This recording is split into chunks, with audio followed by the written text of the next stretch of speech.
Will be decided on Sunday Night Football when the Ravens visit the Steelers, and Baltimore will see the return of quarterback Lamar Jackson, who missed last Saturday's win in Green Bay because of a back contusion. Jackson returned to practice and said he will be, quote, 100% and available to play in Pittsburgh. The winner of this game wins the division while the loser is eliminated from the postseason. And Lamar, to his credit, did speak about the narrative that was out there about why he didn't play. And he said, "I never quit on my team. I don't know where that noise came from." So all of that being said, he is expected to play on Sunday.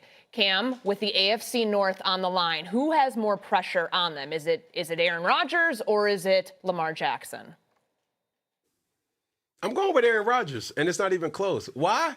Because Aaron Rodgers is 42 years old, and he is expected to really take his team and get his team and will his team to a victory with zero weapons. You don't have your number one target in DK Metcalf. You don't have too many targets at all, and you're going to try to find a way to win a game already at a deficit? Going against a familiar foe in Baltimore? If anybody knows how physical these games can get and will get, it's Ryan Terry. So you mean to tell me that Aaron Rodgers, at his age, will have to be asked to carry his team? Absolutely not.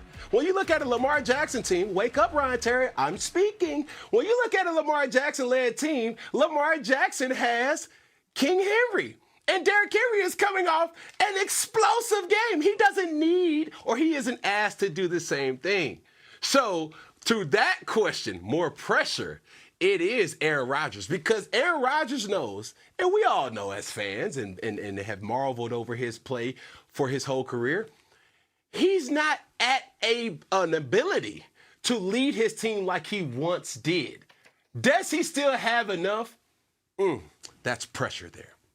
Man, Aaron Rodgers ain't got no pressure. Don't nobody expect the Pittsburgh Steelers to win. Ain't nobody expect the Pittsburgh Steelers to win no Super Bowl. There is no more unfairly criticized quarterback, maybe in the history of football, than Lamar Jackson.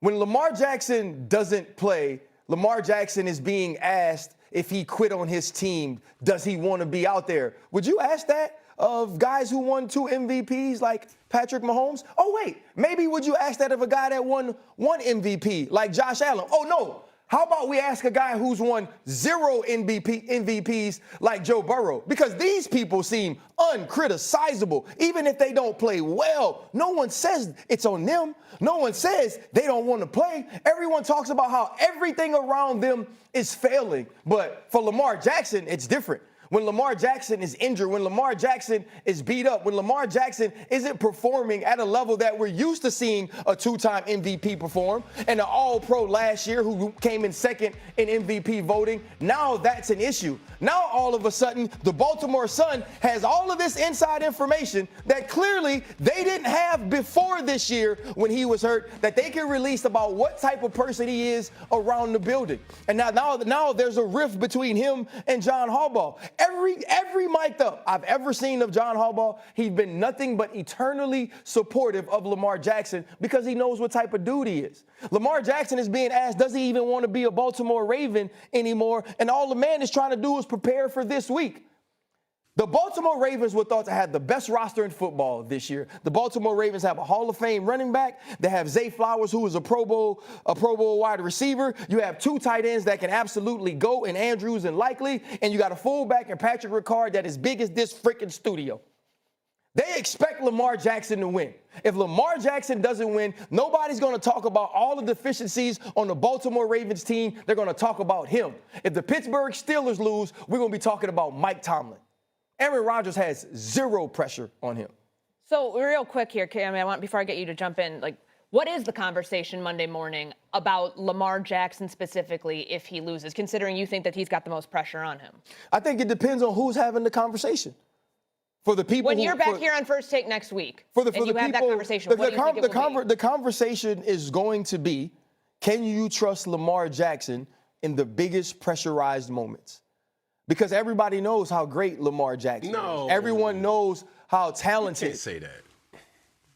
Why not, Cam? I can't say that's not going to be the conversation. that is going to be the conversation. The Baltimore Ravens are a better team than the Pittsburgh Steelers. If the Baltimore Ravens do not win and Lamar Jackson doesn't play well, people are going to question, did Lamar Jackson show up or not in this huge pressurized moment? They're going to look at the first half of the Buffalo Bills game and ask, did Lamar Jackson hurt his team with the fumble and the interception? They're going to look at the Kansas City Chiefs AFC Championship and say to yourself, you had the #1 defense. The Kansas City Chiefs don't even score 20 points. You're playing at home, and you don't score enough to beat them, even though Zay Flowers fumbles when headed into the goal line. They're going to ask all those questions because that's all the questions they was asking coming into the season.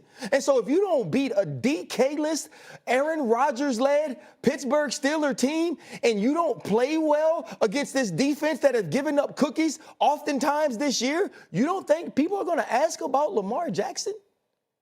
Do people ask about Cam Newton and the Super Bowl? Because Cam Newton was the best player in the world that year to me.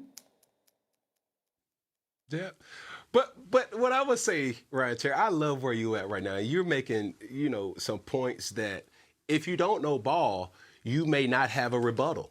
But since I know ball, my friend, I will tell you that when you start to analyze the greatness in Lamar Jackson, even during this game, Lamar Jackson can say, hey, I'm 100%. You're not 100%, bro. You haven't been 100% since the early part of the year, bro. So, therefore, this is more of a will for him to say, this is where my team needs me the most. 80% me is better than 100% Tyler Huntley. And that's where you start to say, okay, this is where you have the dynamic of the greats, and he's putting his team in position and on notice to say, I'm at your disposal.